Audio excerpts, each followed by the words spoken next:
Know ye not that ye are gods? Better get some popcorn ready. This one's going to be pretty long. What we're going to be talking about today is something that will be very important in the next few lessons. The topic is male and female energy. From there, we'll be talking about left brain and right brain, then the new children, and bring it full circle. Ready? Deep breath.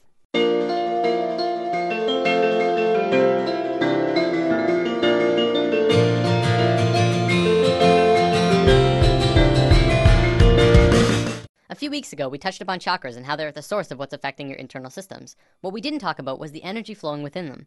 Now, there's lots of kinds of energy through and around all of us, and that'll be a future topic later on. Today, I want to talk about two specific energies that can be expressed through this image. The energy that flows here is male and female energy. Male energy is focused, and female energy is creative and random. Neither of them is greater nor weaker than the other, and both can be extremely powerful when fully manifested. Female energy is the land of unbridled possibilities, creative potential, and affecting the universe from within. Focused male energy takes direct roads from point A to point B. This energy can be as strong as a tank, accomplishing tasks and going where it needs to go with precision and without distraction. The important thing to know about this energy isn't how they move. I'm going to use some super basic sacred geometry to demonstrate this. This is the Fibonacci spiral. We're going to be talking a lot more about it when we dive into the topic. For now, all you have to know is that it starts at 1 and flows outward forever in a very specific way and is present in all life everywhere. As male energy flows through the spiral, it goes from base point to point, from here to here, to here to here. It doesn't curve, it just goes straight where it needs to be.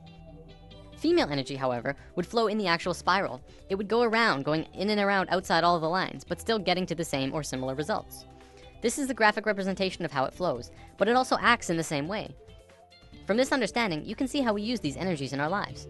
It's the difference between driving straight to work and being on schedule all the time, and taking the scenic route because it's a more pleasant ride, even if it means being late.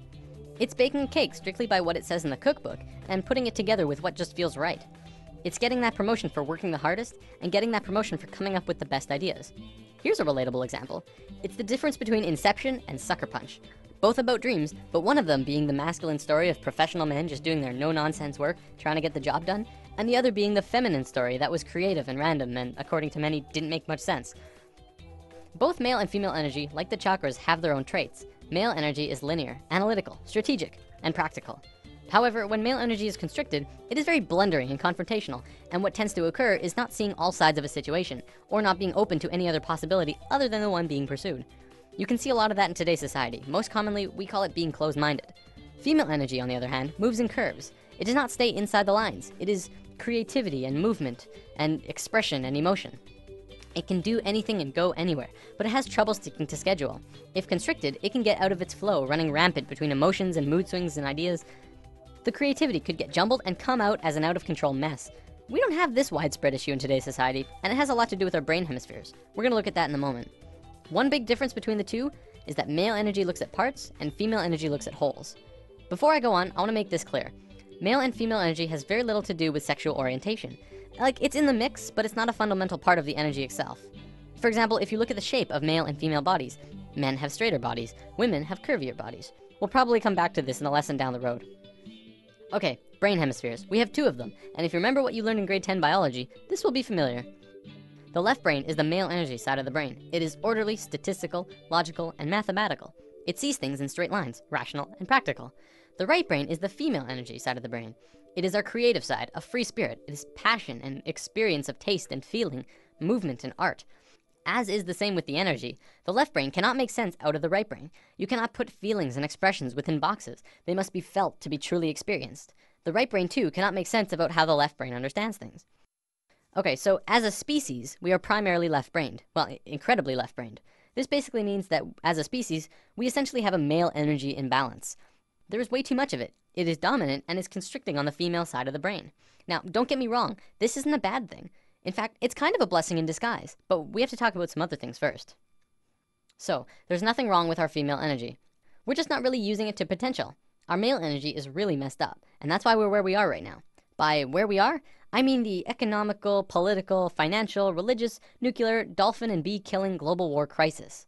After lesson 1, I touched upon how right now the world is a mess in a myriad of areas. A few people commented saying, well, study the financial crisis, and study the nuclear crisis, and study the political crisis. They're all completely separate issues. And this is how the male energy looks at parts. We're realizing now that it's constricting on our point of view. As a whole, All of these issues together are further proof that we don't understand how to be harmonious because our male energy is out of sync with each other and the planet. So let's look at indigo children and super psychics. There's a new type of children being born on Earth.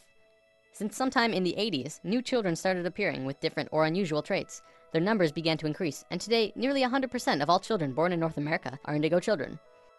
So what are these traits? Let's go over a list developed by Jan Yordi, a play therapist who has been studying and working with indigo children for about 4 years now. As we go over the list, see if any of these sound like you. Maybe strong-willed, independent thinkers who prefer to do their own thing rather than comply with authority figures or parents. Have a wisdom and level of awareness and caring beyond their youthful experience.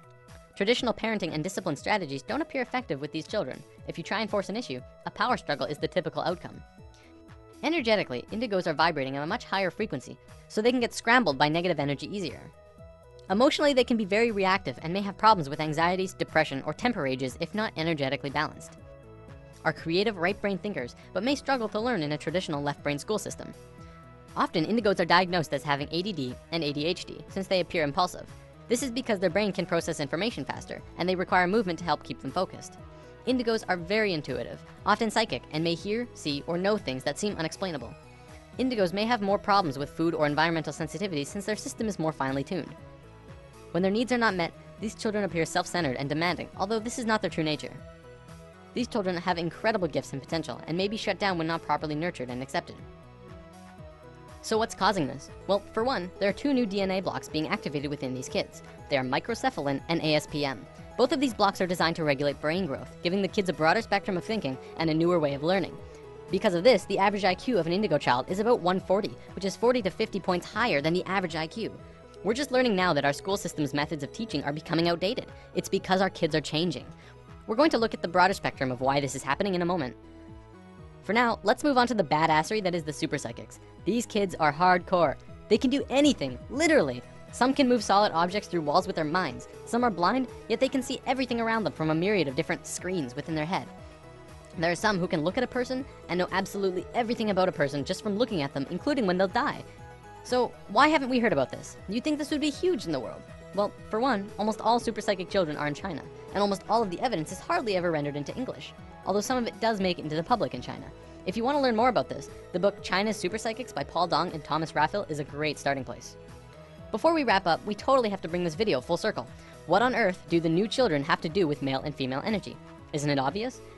Indigo children are directly connected to our species' male energy, and super psychics to our female. As we grow closer and closer to the peak of the shift, the planet itself is beginning to change. Essentially, this is happening to balance us out. On one half of the world, indigo children are being born.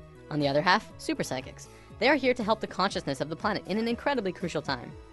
There are way more indigo children on the planet than super psychics because it's our male energy that needs to understand. It's through the indigo children and their new way of thinking which is affecting the consciousness of the planet, putting us back onto the harmonious path. As we just learned, to understand things, it takes 2 to tango. You cannot only understand something by reading about it. You need both sides of the brain to click. In the modern world, things like astral projection and channeling aren't really considered science. One of them is exploring different realms outside of the body, and one is communicating with beings of higher consciousness. And yet, because we can only seem to measure it from experience, it doesn't qualify to be legitimate. Because of this left brain constriction, we have lost a major part of what life is about. See, what we have is called polarity consciousness. We see everything in 2 ways, good or bad, hot and cold, right and wrong, religion and science. To once again become harmonious with each other on the planet, we have to learn to understand again from the left brain. When this happens, we can move out of polarity consciousness into unity consciousness, and that's essentially where we're going. That about wraps it up. See you next time. We all suspended in this one moment of movement, spiraling in fractal design, but your mind caught up in linear time. You're too